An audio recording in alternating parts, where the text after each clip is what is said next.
رئیس جمهوری تاجیکستان امالی رحمان روز چهارشنبه 14 مارس سازشنامه بین حکومت تاجیکستان و ازبکستان درباره سفر شهروندان به کشورهای یکدیگر را برای بررسی به مجلس عالی ارسال کرده است.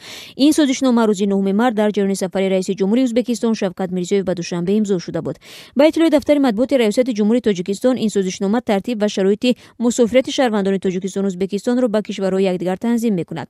منبع میگوید که سازشنامه از روز گرفتن آگاهینامه‌های خطی در مورد اجرا شدن رسمیات داخل دولتی اعتباری حقوقی پیدا می‌نماید. از این قبل دفتر مطبوعات وزارت امور خارجه تاجیکستان در توضیح سازشنامه میان تاجیکستان و ازبکستان درباره سفرهای دو جانبه شهروندان گفت که سفر ساکنان به کشورهای یکدیگر تنها پس از انجام رسمیات داخلی از جانب طرف‌ها عملی خواهد شد. وزارت امور خارجه تاجیکستان همچنین گفت که شهروندان کشور تنها با شناسنامه خارجی می‌توانند به ازبکستان سفر کنند. رؤسای جمهوری تاجیکستان و ازبکستان روز 9 مارس سازشنامه را به امضا رساندند که بود و باشی بی روابط شهروندان دو کشور به قلمرو یکدیگر به مدت 30 روز را پیش بینی می‌کند.